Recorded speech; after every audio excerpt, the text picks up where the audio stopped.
Hello, আসসালামু আলাইকুম। আশা করি সবাই ভালো আছো। তো আজকে মূলত যে ক্লাসটা নিব, মূলত আমি স্লাইডে ক্লাস নিই, বাট আজকে হোয়াইট বোর্ডের মতন পুরো সাদা পেজে ক্লাস নেওয়া হবে, ঠিক আছে? যাতে আমি বেসিক টু প্রো সবকিছু ব্যাখ্যা করতে পারি। সাদা বোর্ডে ক্লাস নিতে এমনিতেই ভালো লাগে, এইটাই অভ্যস্ত আমি। তো আজকে স্লাইডে না, সাদা বোর্ডে ক্লাস নিব। তো ফার্স্টে তোমাদেরকে আমি বলে রাখি আজকে আমি কি পড়াবো। পড়াবো হচ্ছে অসীম ধারা, ঠিক আছে? অসীম ধারা বলতে পারো ভাইয়া আগের দিন তো পড়াইছিলেন। আগের দিন আমি পড়াইছিলাম হচ্ছে CQ, one shot CQ, but ভাবলাম যে তোমাদের বেসিকটা পড়াই দিই। তো অনেকের ডেমো ক্লাস দরকার ছিল, তো যার কারণে মনে করলাম যে ডেমো ক্লাসটা অনলাইনেই নিয়ে ফেলি অ্যান্ড বেসিক থেকে শুরু করে পড়াই। মোটামুটি আজকের এই ক্লাসটা করার পরে তোমার অসীম ধারা সম্পর্কে একটা অসীম ধারণা না হোক, একটা মোটামুটি একটা ধারণা হবে। অ্যান্ড আশা করি তুমি ওই ধারণাটা নিয়ে তোমার বোর্ড পরীক্ষা তুমি ফেস করতে পারবা। আমার কথা আসলে বুঝতে পেরেছো আশা করি। তো আসো আমি শুরু করি, বেশি কথা বাড়াবো না। আসলে অসীম ধারা পড়তে হইলেই ফার্স্টে তোমাকে জানতে হবে যে আসলে তোমাকে কি কি জিনিস জানতে হবে, আসলে ধারা কি, তারপর অনুক্রম কি, এই বিষয়গুলো সম্পর্কে তোমার একটু একটু জিনিস জানতে হবে। তো আমি ফার্স্টে তোমাকে আগে একটু ফার্স্টে আমি তোমাকে একটু ধারণা দিতে চাই যে অনুক্রম আসলে কি, খায় নাকি মাথায় দেয়।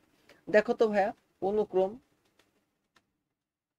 এই যে অনুক্রম নামের যে জিনিসটা আছে, এটা কি খায় নাকি মাথায় দেয়? ভাইয়া দেখ, আজকে একদম শুরু থেকে শেষ পর্যন্ত থাকলে খুব ভেঙে ভেঙে যতটুকু পড়ানো যায় সব পড়াই দেওয়া হবে, ভেঙে ভেঙে। মানে আশা করি কোনো অসুবিধা হবে না, কিন্তু সম্পূর্ণ সময় ধৈর্য ধরে থাকতে হবে। আচ্ছা, অনুক্রম কি? আচ্ছা, মনে করলাম যে একটা আমার পদ আছে, সেটা হচ্ছে 1/2। আরেকটা পদ আছে হচ্ছে 1/4। আরেকটা পদ মনে কর আছে হচ্ছে 1/8। আচ্ছা, এর মধ্যে কি তুই কোনো ইয়া দেখতে পাচ্ছিস, মানে মিল দেখতে পাচ্ছিস এই পদগুলোর মধ্যে? দেখ তো কোনো মিল দেখতে পাস কিনা। এর মধ্যে কিন্তু আমি একটা মিল দেখতে পাচ্ছি, এই সবগুলো 1/2 গুণিতক। 1/2 গুণিতক কেমন? 1/2 গুণিতক আমি তোমাকে যদি বলি যে এইটাকে আমি 1/2 লিখতে পারি, এইটাকে 1/2 এর স্কোয়ার লিখতে পারি, এরপরে 1/2 এর কিউ লিখতে পারি। দেখ তো এইটা এবং এইটা সেম জিনিস কিনা। তার মানে কি, আমাদের ক্রমান্বয়ে একই জিনিস আসছে। তার মানে এটা হচ্ছে আমাদের ক্রমান্বয়ে একই জিনিস আসছে। আমার কথা কি বোঝা গেছে? ক্রমান্বয়ে একই জিনিস আসছে। এবং এইটা দেখ, এদের তুই যদি একটা কাজ করিস, দেখ এই যে 1/4, এই যে এটা লিখলাম, এটাকে তুই ভাগ দিলি কত দিয়ে বলতো? 1/2 দিয়ে তুই ভাগ দিলি, ঠিক আছে? 1/2 দিয়ে তুই ভাগ দিলি, দেখ তো কত আসে। এখানে আসে হচ্ছে 1/2। এরপরে দেখ এই যে এইটাকে 1/8, এইটাকে এইটা কে তুই ভাগ দে হচ্ছে 1/4 দিয়ে। দেখ 1/4 দিয়ে ভাগ দিলাম, দেখ তো কত আসে। এখানেও কিন্তু 1/2 আসে। তার মানে দেখ প্রতিবার তুই সেম অনুপাতে যাচ্ছিস। তো এই যে এইটাই হচ্ছে অনুক্রম, যে প্রত্যেকটা পদ একটা সেম অনুপাতে ঘুরবে, বুঝতে পেরেছিস? প্রত্যেকটা পদ একটা সেম অনুপাতে যাবে, সেম অনুপাত করতে করতে করতে করতে যাবে, সেম একটা ব্যবধানে যাবে। এইটাই মূলত অনুক্রমের বেসিক নিয়ম, যে অনুক্রমটা আসলে এই। এবং ধারাটা কি, তোর ধারা সম্পর্কে যদি আমি একটু বলি, তাহলে অনুক্রমের মাঝখানে তুই যদি কোনো চিহ্ন দিয়ে দিস, সেটাই হয়ে যাবে তোর ধারা। আমার কথা বুঝতে পারিস? একদম সরল ভাবে বুঝবি, সহজ ভাবে বুঝবি। খুব বেশি প্যাচাল করে বুঝতে গেলে হবে না, হ্যাঁ? খুব সহজ ভাবে আমার জিনিসগুলো বুঝতে হবে। তাই আমি যদি তোকে বলি যে অনুক্রমের মাঝখানে আমি এই যে প্লাস চিহ্নগুলা দিচ্ছি, তো এই যে আমি চিহ্ন দিলাম, তো এইটা হয়ে গেল আমার একটা ধারা। ঠিক আছে? যে ধারার প্রথম পদটা আমার কত, ধারার প্রথম পদটা হচ্ছে আমাদের এই যে 1/2, এইটাকে আমরা এ দিয়ে প্রকাশ করি। তাহলে ধারার প্রথম পদকে আমরা কি দিয়ে প্রকাশ করি? এ দিয়ে, প্রথম পদ। আচ্ছা, এরপরে আমি যদি তোকে বলি যে ডি, ডি মানে কি বলতো? ডি মানে হচ্ছে, আচ্ছা ডির জায়গায় অনেক জায়গায় আমরা আর ইউজ করে থাকি, তো আমি আরই বলছি।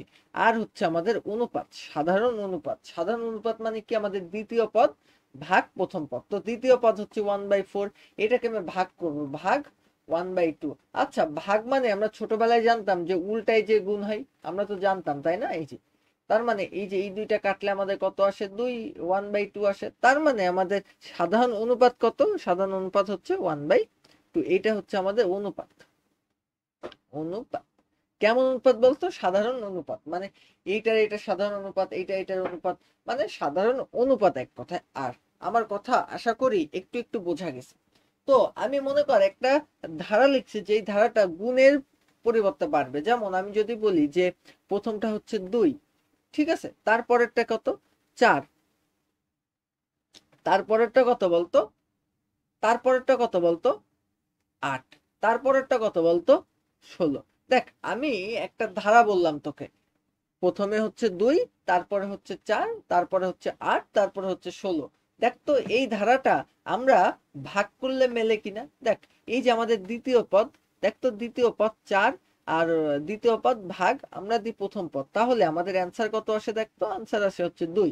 তার মানে আমাদের মিলছে, বুঝতে পারিস? আবার দেখ এই যে আমাদের এই যে এই পদটাকে আমরা যদি দ্বিতীয় পদ ধরি 8, তার আগের পদ থেকে আমরা যদি আবার প্রথম পদ ধরে নিই মনে মনে, তাহলে আমাদের কত আসে? 4 আসে। দেখ তো কত হয়? এই যে 2। তো এইটাকে আমি 16 ধরলাম, আমার তার আগের পদ কত বলতো? 16/8। তাহলে আবারও 2 আসে। তার মানে দেখ আমি যতবার আমি দুইটার অনুপাত করছি, প্রতিবার কিন্তু আমার ভাগফল বা অনুপাত কত আসছে বলতো? 2 আসছে।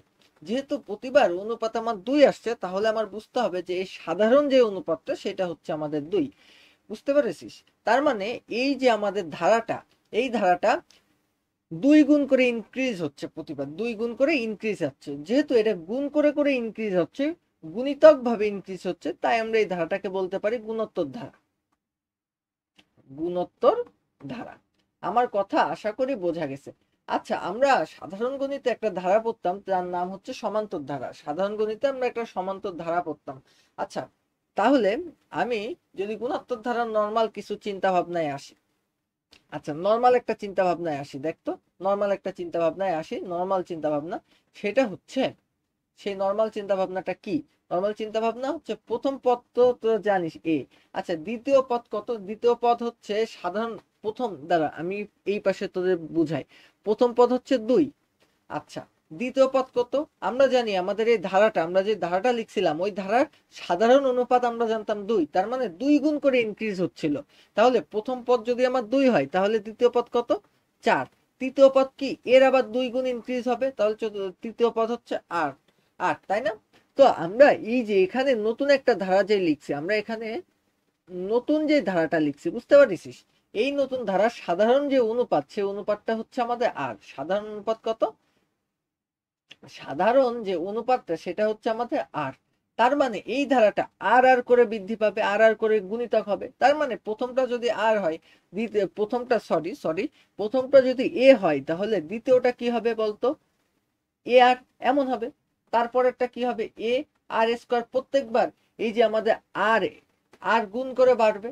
তারপরেরটা কি হবে? এ আর কিউ। আমার কথা বোঝা গেছে? তারপরেরটা কি হবে বলতো? এ আর 4। এইভাবে আমাদের অসীম পর্যন্ত যাবে। আমার কথা কি বোঝা গেছে বলতো? এই ধারাটা এইভাবে আস্তে আস্তে ইনক্রিজ করছে না? তো ধারাটা যদি এইভাবে আস্তে আস্তে ইনক্রিজ করতে থাকে, এই ধারাটা যদি এইভাবে আস্তে আস্তে বাড়তে থাকে, সেই ক্ষেত্রে তোদের আমরা কি বলতে পারি, তোকে আমরা কি বলতে পারি দেখ তো, এখানে আমি বলতে পারি কিনা। প্রথমটা দেখ এ, তারপরটা দেখ এ আর। আচ্ছা, তাহলে তুই একটা জিনিস খেয়াল করে দেখ তো, প্রথমটাই তো আর নাই, তারপরেরটাই আর একটা, তার মানে 1 নম্বর পদে আর নাই। 1 নম্বর পদে কি আর নাই? আচ্ছা, 2 নম্বর পদে আর কয়টা? একটা। 3 নম্বর পদে আর কয়টা? 3 নম্বর পদে আর দুইটা। 4 নম্বর পদে আর কয়টা? 4 নম্বর পদে আর তিনটা। 5 নম্বর পদে আর কয়টা? 5 নম্বর পদে কিন্তু আর চারটা। একটা জিনিস কি বুঝতে পারছিস? তোর যে সংখ্যক পদ আর তার এক কম, তোর এই যে 1 নম্বর পদে আর নেই, 2 নম্বর পদে আর একটা, 3 নম্বর পদে আর দুইটা, তার মানে আমাদের পদ সংখ্যা যত, আর এর সংখ্যা তার চাইতে এক কম। তাহলে পদ সংখ্যা সংখ্যা যত, আর এর মান কত? আর তার চেয়ে এক কম, তার চেয়ে কত বলতো? এক কম। আমার কথা কি বুঝতে পারিস? আমার কথা কি বোঝা গেছে? পদ সংখ্যা যত, আর এর আর সংখ্যা কত, আর এর মান কত, তার চাইতে এক কম। বোঝা গেছে না? আশা করি তো খুব সুন্দরভাবে বোঝা যাওয়ার কথা। পদ সংখ্যা যত, আর এর মান কিন্তু তার চেয়ে এক কম। তাহলে আমরা যদি এখন এন তম পদের মান বের করতে চাই, এন তম পদ, তাহলে দেখ এন তম পদ, ধর আমি তোকে n তম পদ বের করতে বললাম, n তম পদ, তাহলে n তম পদটা আসলে কত হবে তুই একটু বোঝার চেষ্টা কর। আমি দেখছিলাম যে 2 তম পদ হচ্ছে আর এর মান কত, একটা। 3 তম পদে আর এর মান হচ্ছে 2টা, তাহলে n তম পদে কত আর এর মান a আর n-1, এই কয়টা, বোঝা গেছে? আর এর মান কত, এ আর n-1। আমার কথা কি বোঝা গেছে? এই সূত্রটা কি বোঝা গেল? এই সূত্রটা আসলে কিভাবে আসছে? এখন আমি এই যে সমীকরণটা বললাম যে প্রথম হচ্ছে 2, তারপরে 4, তারপরে 8। আচ্ছা আমি যদি বলি যে এই ধারাটার আমাদের 10তম পদ কত, 10তম পদ, তাহলে আমি 10তম পদটা আসলে কিভাবে বের করতে পারি দেখ তো। 10তম পদটা আমরা আসলে কিভাবে বের করতে পারি? তো আমি লিখলাম যে এখানে তো এইটা তো আমার এ, প্রথম পদকে আমরা তো এ বলি, তাই তো? আচ্ছা এর অনুপাত কত, এর আর কত, আর তো আমরা 2 জানি, সাধারণ অনুপাত 2। আচ্ছা তো আমরা n তম পদ বা আমরা দশম পদ বের করতে চলেছি, তাহলে আমাদের 10তম পদ কি হবে, এ r to the power n এর মান কত, 10। ঠিক আছে, n এর মান হচ্ছে 10, 10 বিয়োগ 1। আমরা একটু ইংলিশে লিখি, ঠিক আছে, বুঝলি, ইংলিশে লিখলে ভালো হবে। 10-1। আমার কথা আশা করি বোঝা গেছে। তো আমাদের একটা একটা কথা হচ্ছে যে আমাদের এর মানটা কত ছিল আসলে, এর মানটা ছিল হচ্ছে আমাদের 2, আর এর মানটা কত ছিল, আর এর মানটাও কিন্তু আমাদের 2 ছিল। আচ্ছা এখানে 10 এর মান কত, n, 10 কত হয়, 9। তো এবার এটাকে জাস্ট ক্যালকুলেটরে দিলে তুই বুঝতে পারবি যে 10তম পদের মান কত। আমার কথা বোঝা গেছে? যে 10তম পদের মান কত, এটা কিন্তু খুব সহজেই তুই বুঝতে পারবি। আমার কথা কি বোঝা গেছে? তাহলে আমি নর্মালি তোকে বলি কয়েকটা জিনিস নর্মালি বলি। দেখ 1/2, 1/2 স্কোয়ার, এরপরে 1/2 এর কিউব, এইটা দেখ তো এর n তম পদ কত হবে। দেখ এই প্রত্যেকবার কিন্তু এর উপরে 1 করে বৃদ্ধি পাচ্ছে। তো n তম পদ আসলে কত হতে পারে, এই অনুক্রমটার n তম পদ আসলে কত হতে পারে, দেখ 2 টু দি পাওয়ার n। দেখ তো এমন হয় কিনা। এবার দ্বিতীয় একটা অনুক্রম যদি তোকে আমি দেখাই, দেখ এইটা আমাদের 3, তারপরে হচ্ছে 1। আমি কয়েকটা অনুক্রম তোকে লিখে দিই, জাস্ট 1। এইগুলা পরীক্ষাতে একটু আসতে পারে, হ্যাঁ এমসিকিউতে একটু আসতে পারে। এরপরে -1, এরপরে -3। আচ্ছা dot dot dot dot dot. আচ্ছা এইটা কি আকারে গেছে তুই কি বলতো, এটা কোন সূত্রের সাথে মেলে? আমি যদি তোকে বলি দেখ তো 3, তারপরে 1 হয়েছে, তারপরে -1 হয়েছে, এরপরে -3 হয়েছে, আসলে এইটাকে আমরা কোন সূত্র অনুযায়ী মিলাতে পারি বা কিভাবে মিলাতে পারি? আমরা একটু আগে যেটা দেখে আসলাম, দেখ তো এই যে এই ধারাটা বা এই অনুক্রমটা আমরা এই সূত্র দিয়ে মিলাই ফেললাম।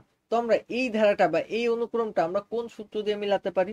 আমরা কিন্তু এটাকে একটা সূত্র দিয়ে মিলাতে পারি। এটা কিন্তু জাস্ট কল্পনার বিষয়, এটা কিন্তু প্র্যাকটিসের বিষয়, এটা কিন্তু মনে রাখার বিষয়। দেখ তো আমি যদি একটা কাজ করি 5-2n, দেখ তো এই যে এই সূত্র দিয়ে এইগুলা মেলে কিনা, এই যে 5-2n, এইটা দিয়ে এই যে এটা মিলাতে পারি কিনা। দেখ তো এখানে আমি যদি 5 এই দেখ আমাদের n এর মান কত, 1। n হচ্ছে আমাদের পদ সংখ্যা, n কি আমাদের পদ সংখ্যা, ঠিক আছে। তো আমরা এই যে 2 গুণ 1, দেখ তো এর মান 3 আসে কিনা, এর মান কিন্তু 3 আসে। এর পরেরটাও তুই একই রকম ভাবে দেখ, তুই এখানে 2 পাতায় দেখ এখানে 1 আসবে, তুই এখানে 3 পাতায় দেখ -1 আসবে। তো এই যে এই অনুক্রম গুলো যে বের হলো, এই বের কিন্তু এটা কিন্তু জাস্ট কল্পনার বিষয় এবং অনেক প্র্যাকটিসের বিষয়, ঠিক আছে, এটা কিন্তু একদিনে হবে না। বাট আমি তোকে বলি যে এই যে সূত্রটা, এটা হচ্ছে গুণোত্তর ধারার n-তম পদ নির্ণয়ের সূত্র। কি? গুণোত্তর ধারার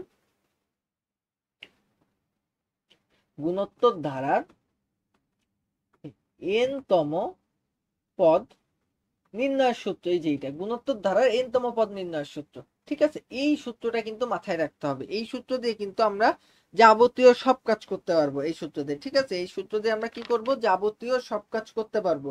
যেমন আমি যদি বলি যে যে কোনো ধরনের, তোকে আমি যদি বলি যে যে কোনো ধরনের একটা, আমি ধর যে তোকে দিলাম যে এই যে 1/3 প্লাস 1/3 এর স্কোয়ার প্লাস 1 বাই এটা কত 3 এর কিউ। এই যে ধারাটা আমার যাচ্ছে, এই ধারাটার আমাদের 5তম, ঠিক আছে, 5তম পদ কত, ঠিক আছে, 5তম পদ কত, এই ধারাটার 5তম পদ কত এক কথায়। তো এই যে এই ধারাটার 5তম পদ কত এইটা আমাদেরকে বের করতে হবে। তো আমরা জানি প্রথম পদ কি, প্রথম পদ হচ্ছে এ সমান কত লেখা 1/3। আচ্ছা, এরপরে আমরা আর এর মান বা সাধারণ অনুপাত বের করব কিভাবে, প্রথম পদ ভাগ শেষ প্রথম পদ, সরি দ্বিতীয় পদ ভাগ প্রথম পদ। তো দ্বিতীয় পদ আমার কত, এইটা ভাগ প্রথম পদ।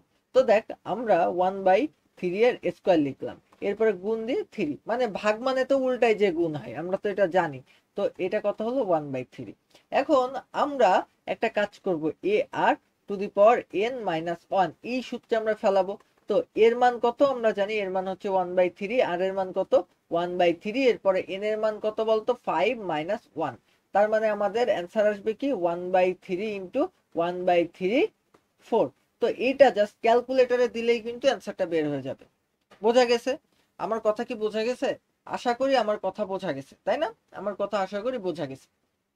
তো এইভাবে কিন্তু আমরা এই সূত্রটা ইউজ করতে পারি।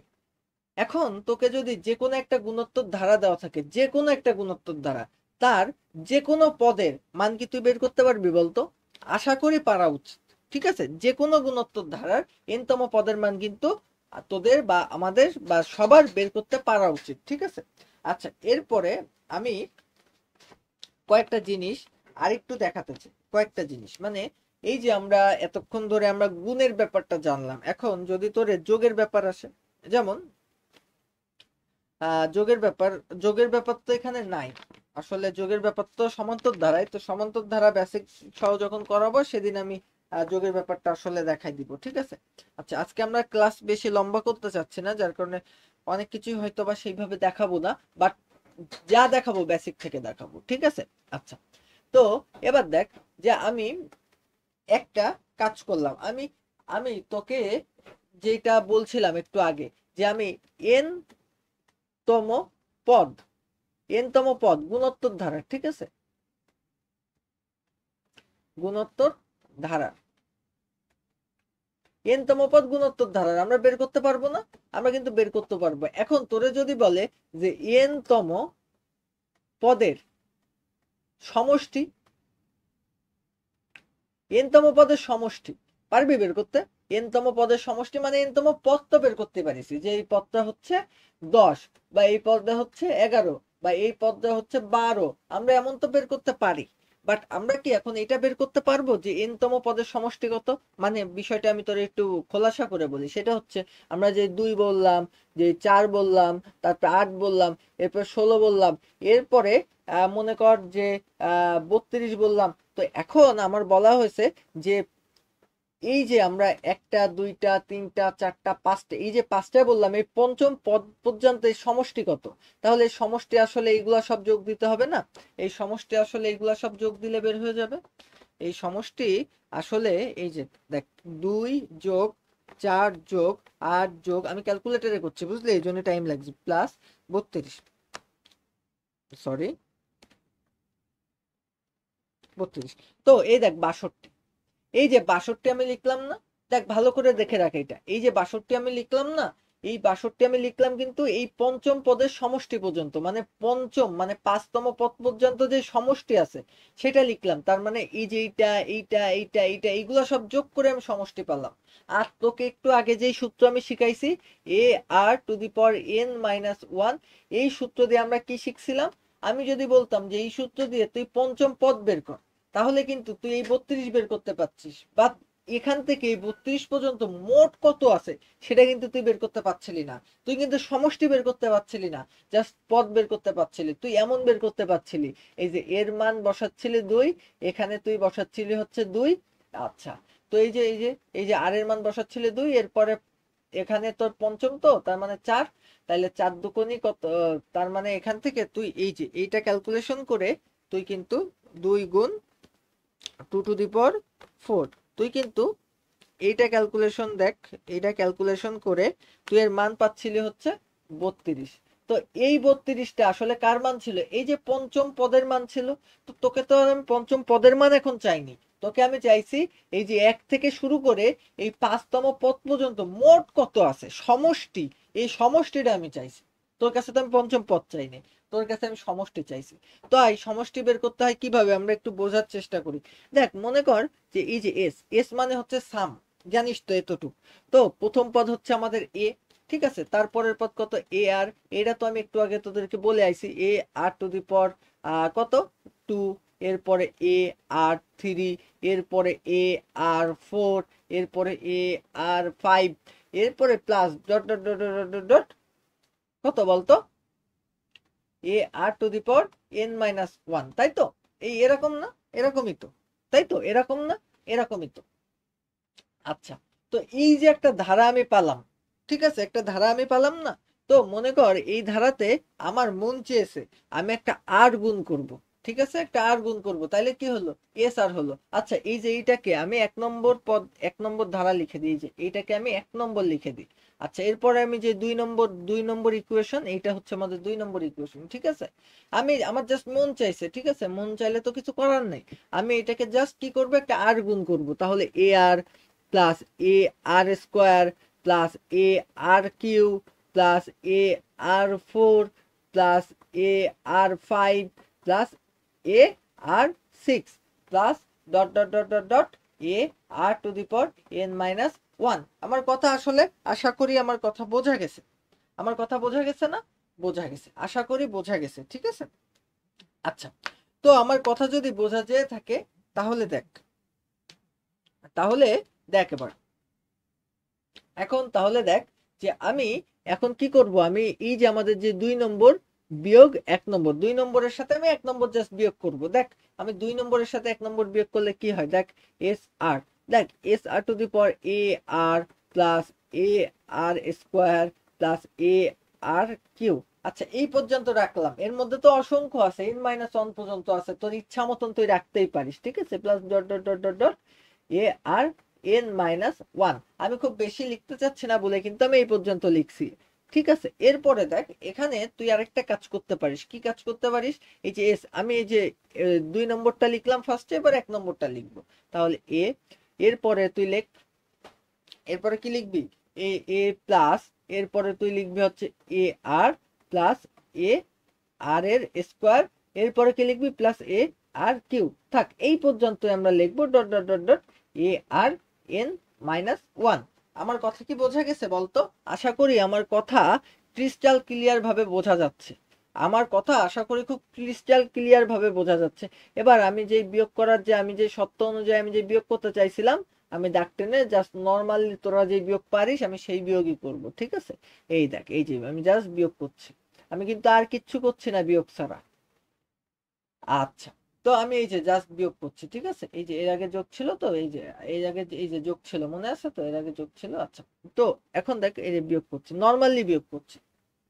এখন এখন আমার কথা হচ্ছে দেখ, এই জায়গার থেকে এইটা, এইটা কাটে, এইটা, এইটা কাটে, এইটা, এরাও কাটে, এইটা, এরাও কাটে।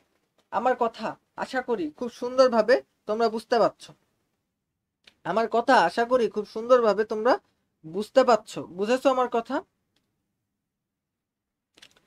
আমার কথা কি বুঝেছো? আমার কথা আশা করি খুব সুন্দরভাবে বুঝতে পারছো, পারছো না?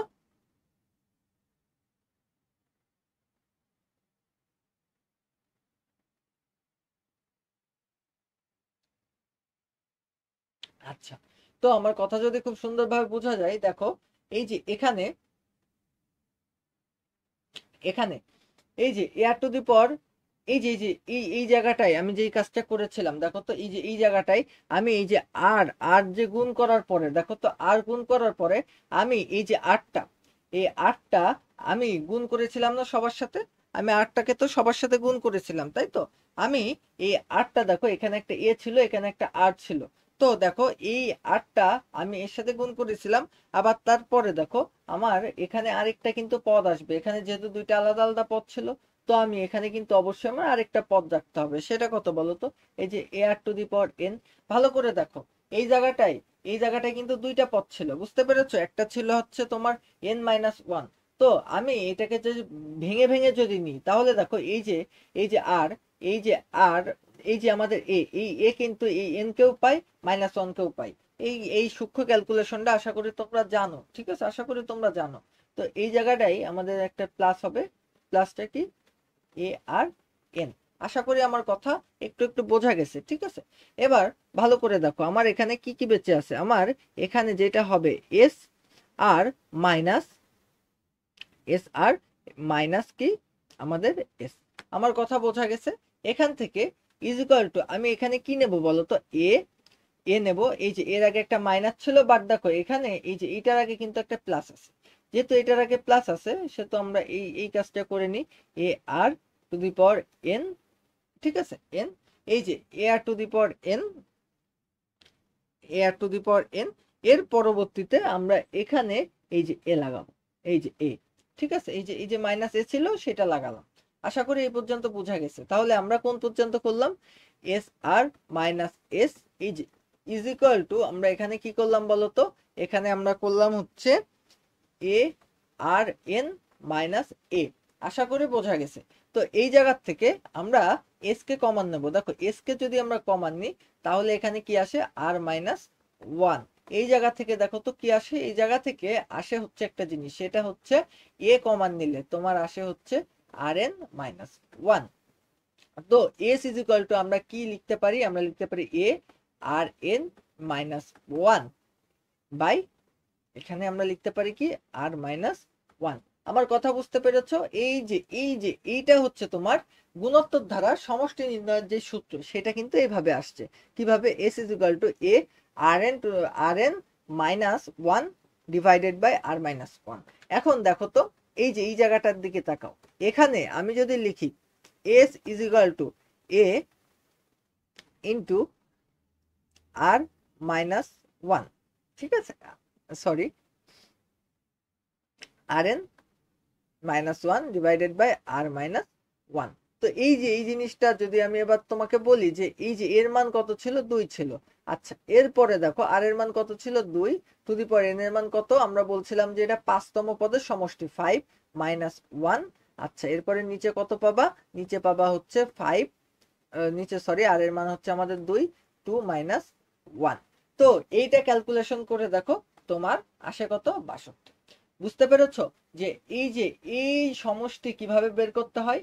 আশা করি এই সমষ্টি বের করতে তোমরা শিখে গেছো, ঠিক আছে। আশা করি সমষ্টি বের করতে তোমরা শিখে গেছো। তোমাদের সমষ্টি বের করতে আর কারো সমস্যা থাকার কথা না, আমি তোমাকে সূত্র প্রমাণ সহ দেখাই দিলাম, ঠিক আছে।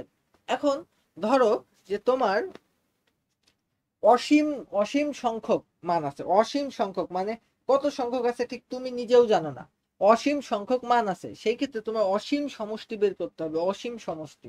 সেক্ষেত্রে তুমি কি করবা, অসীম সমষ্টি যদি বের করতে হয় তাহলে তুমি কি করবা, দেখো অসীম মান তো তুমি আর নিতে পারবা না, তাইলে তুমি যেটা করবা সেটা এস, এই যে আর এস নিলে, আর এস নিলে কত হবে বলো তো, আর এস নিলে প্রথমে হচ্ছে এ আর, আমরা প্রথমে যেগুলা নিছিলাম আর কি আমরা সেগুলাই নেব, এ r square plus a r Q, এটা হচ্ছে আর এস নেব। এরপরে আমরা নর্মালি এস নিলাম, এসে কি আছে এ plus a r plus a r square, বুঝছো? তো এরপরে তুমি একটা কাজ করো, এই দুইটাকে জাস্ট বিয়োগ করে দাও, ঠিক আছে। এই দুইটাকে বিয়োগ করে দিলে আর এস মাইনাস এস, ঠিক আছে, আর এস মাইনাস এস। এরপরে তুমি এই জায়গা থেকে নর্মালি দেখো বিয়োগ করতে করতে যাও, এই যে এইগুলা বিয়োগ করে দাও, দেখো এইগুলা বিয়োগ করলে এটা এটা কাটে, এটা এটা কাটে। আমার কথা বুঝতে পেরেছো? এইটা এটা কাটে, এটা এটা কাটে। প্লাস এখানে তুমি যদি একটা কাজ করো সেটা হচ্ছে তুমি এখানে একটা আর কিউ বানাই নাও, মানে এটা তো অসীম অসীম পর্যন্ত যাবে তাই না, এখানে একটা আর কিউ তুমি যদি বানাই নাও তাহলে তো তুমি নিতেই পারো, তাই না। তো তোমার এখানে কি থাকবে, তোমার এখানে হচ্ছে এ থাকবে। তোমার এখানে যে এ আছে এরপরে তুমি এখান থেকে একটা কমান নাও, কি কমান নিবা, এস কমান নিবা, তাহলে r minus one is equal to a. এখান থেকে তুমি কি করতে পারো, দেখো s is equal to a by r minus one. এইটা হচ্ছে তোমার অসীম, যদি অসীমতক সমষ্টি নির্ণয়ের সূত্র। কি নির্ণয়ের সূত্র, অসীমতক সমষ্টি, অসীম সমষ্টি, অসীম সমষ্টি নির্ণয়ের সূত্র এইটা। আমার কথা বুঝতে পেরেছো? এই সূত্রটা কিভাবে আসলো, অসীম অসীম সমষ্টি নির্ণয়ের সূত্র। আচ্ছা অসীম সমষ্টি সবার থাকে না, কাদের থাকে জানো, যাদের আর এর মান, এই যে আর বা সাধারণ অনুপাতের মান -1 থেকে শুরু হয়ে +1 পর্যন্ত শুধুমাত্র তাদেরই অসীমতক সমষ্টি থাকে। কাদের অসীমতক সমষ্টি থাকে? যাদের আর এর মান -1 থেকে শুরু করে 1 পর্যন্ত হয়, তাদেরই অসীমতক সমষ্টি থাকে। অন্যথায় কিন্তু কারোর অসীমতক সমষ্টি থাকে না। আশা করি আমার কথা তোমরা বুঝতে পেরেছো। আশা করি আমার কথাকে তোমরা বুঝতে পেরেছো। এবার আমি তোমাদেরকে কিছু দেখাই, কিছু নরমাল জিনিসপাতি দেখাই যেগুলো পরীক্ষাতে আসে। যেমন আমি তোমাদেরকে একটা জিনিস দেখাই, যে আমি বললাম 1 প্লাস, দেখো আমি একটা ধারা দেখাই তোমাকে 0.1, ঠিক আছে? আচ্ছা, এরপরে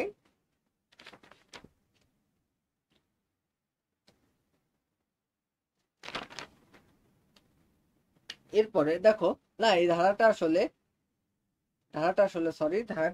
এইরকম হওয়া উচিত ছিল।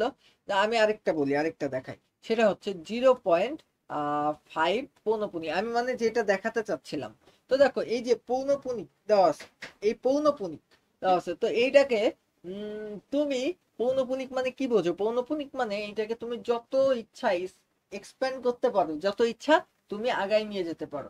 তো তুমি নর্মালি 3 ঘর পর্যন্ত আগাও, মানে তোমার সুবিধার জন্য তুমি নরমালি 3 ঘর পর্যন্ত আগাও। এই যে এইটাকে তুমি লিখতে পারো 5 5 5। তো এবার এইটাকে তোমার একটা ধারা বানাতে হবে, যে ধারাটা আসলে, যে ধারাটা বানানোর ফলে তুমি একটা জিনিস সেলফ স্যাটিসফ্যাকশন আসবে, যে আমার ওই ধারাগুলা যোগ করলে এইটাই আমি আসতে পারবো। তো তুমি দেখো প্রথম ধারা বানালে 0.5, এরপরে তুমি ধারা বানালে 0.05, এরপরে তুমি ধারা বানালে 0.005। দেখো তো এইগুলা যোগ করলে, এই যে এই সবগুলা যোগ করলে তুমি আবার এখানে ফিরে আসতে পারো। যেহেতু তুমি এইগুলা যোগ করলে এইখানে আবার ফিরে আসতে পারো, তার মানে তুমি কিন্তু নর্মালি বুঝতে পারছো যে তোমার এই যে তোমার একটা আহ এই যে তোমার একটা কি বলবো এটাকে, এই যে তোমার একটা যেই সংখ্যা, তার যেই আমাদের ধারা, সেটা কিন্তু আমরা নিচে লিখে ফেলেছি। এখন তোমার যে কাজটা করতে হবে, এক নম্বর এক নম্বর কাজ, সেটা হচ্ছে তোমার এই ধারাটার কি বের করতে হবে বলো তো? এই ধারাটার তোমার অসীমতক সমষ্টি বের করতে হবে, ঠিক আছে? এই ধারাটার তোমার অসীমতক সমষ্টি বের করতে হবে। তো এই ধারাটার প্রথম পদ কত? এর মান তুমি জানো হচ্ছে 0.5। তুমি আর এর মান কত জানো বলো তো? তুমি আর এর মান জানো হচ্ছে 0.05। আচ্ছা, আর এর মান তুমি কত জানো বলো তো? 0.05 ভাগ কত? 0.5। আমি তোমাকে একটু আগে কি বলছিলাম বলতো? দ্বিতীয় পদ ভাগ প্রথম পদ, এটা করলে তুমি কিন্তু আমাদের আর এর মান বা অনুপাতের মান পেয়ে যাবো। তাহলে 0.05 ভাগ 0.5, তো এটা করলে কত আসে দেখো তো? মান মান আসে হচ্ছে, দেখো 0.1। 0.1 যেহেতু এইটা হচ্ছে আমাদের একের চাইতে ছোট, আবার -1-এর চাইতে বড়, তার মানে আমি বলতে পারি, তার মানে আমি একটা কথা বলতে পারি যে অসমিতক সমষ্টি কিন্তু আছে। তো অসমিতক সমষ্টি যদি থাকে, তাহলে তার মানটা আমরা আগে নির্ণয় করে বলি যে অসমিতক সমষ্টি কত। আমরা জানি এ এ বাই কত? r-1। r-1 বলতো, আমরা কি সঠিক লিখছি বলতো? আর-1। হ্যাঁ, আচ্ছা। তো এখন আমি যদি তোমাদেরকে এই কথা বলি, তাহলে দেখো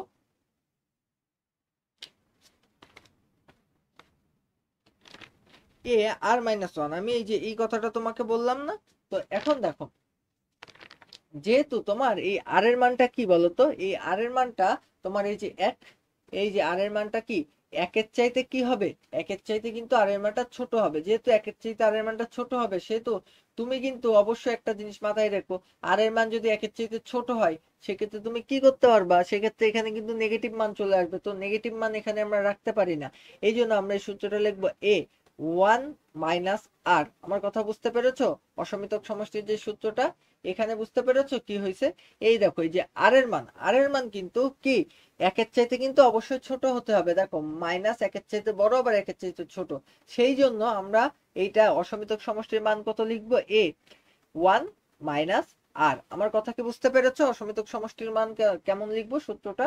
তো এইটা যদি তুমি বুঝতে পারো, তো এখান থেকে কিন্তু তুমি খুব সহজে ইজিলি এর মানটা তুমি জানো 0.5, এরপরে তুমি 1 মাইনাস আর এর মানটা তুমি কত জানো বলো তো?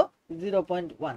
যেহেতু আর এর মানটা 0.1, তো এখান থেকে তুমি ক্যালকুলেশন করলে কিন্তু অসমিতক সমষ্টির মানটা খুব সুন্দরভাবে পেয়ে যাবা। বুঝতে পেরেছো? অসমিতক সমষ্টির মানটা কিন্তু খুব সুন্দরভাবে তুমি পেয়ে যাবা। আচ্ছা, তো আশা করি যে আমি যেই পর্যন্ত দেখালাম সেই পর্যন্ত বুঝতে পেরেছো।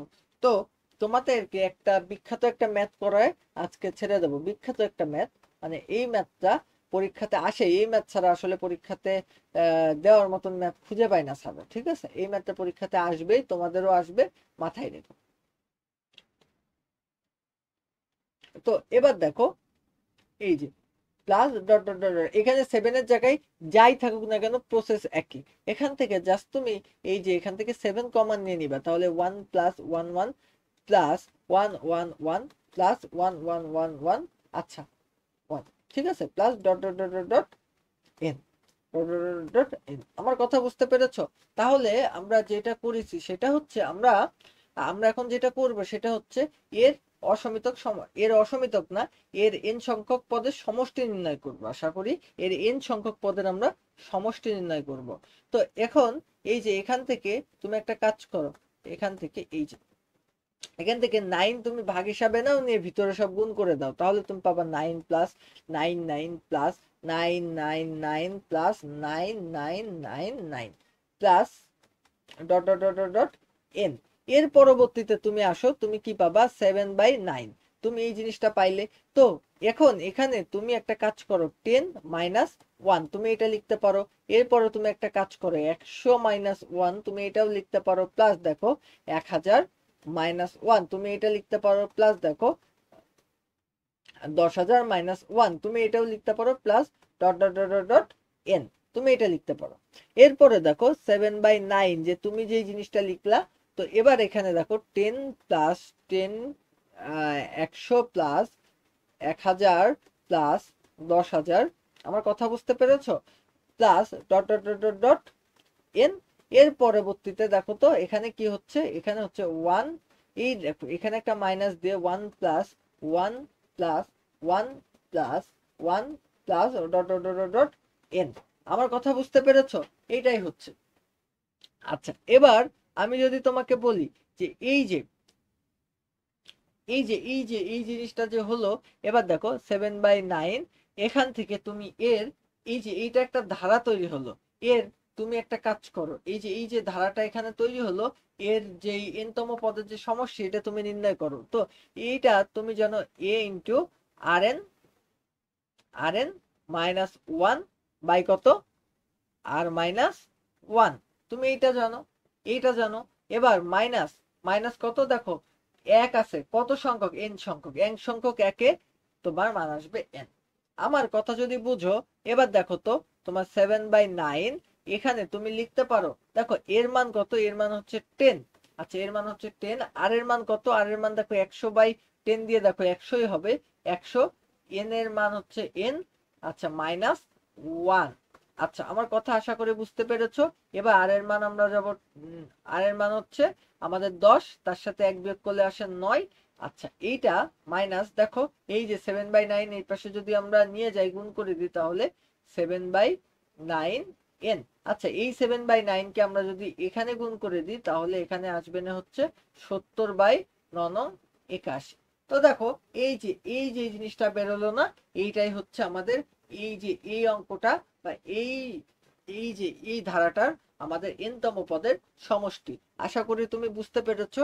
আমি কিছু আর আর অল্প কিছু টাইপ আছে, খুব অল্প কিছু টাইপ আছে যে টাইপগুলো পরীক্ষা আসার মতন, বাট এতক্ষণ আমি যা করালাম সেখান থেকে তুমি প্রায় 95% পরীক্ষাতে কমন পাবা, ঠিক আছে? তো আশা করি ক্লাসটা ভালো লেগেছে। পরবর্তী ক্লাস আশা করি অফলাইন ব্রাঞ্চে এসে করবা। সেই পর্যন্ত ভালো থেকো, সুস্থ থেকো, আল্লাহ হাফেজ।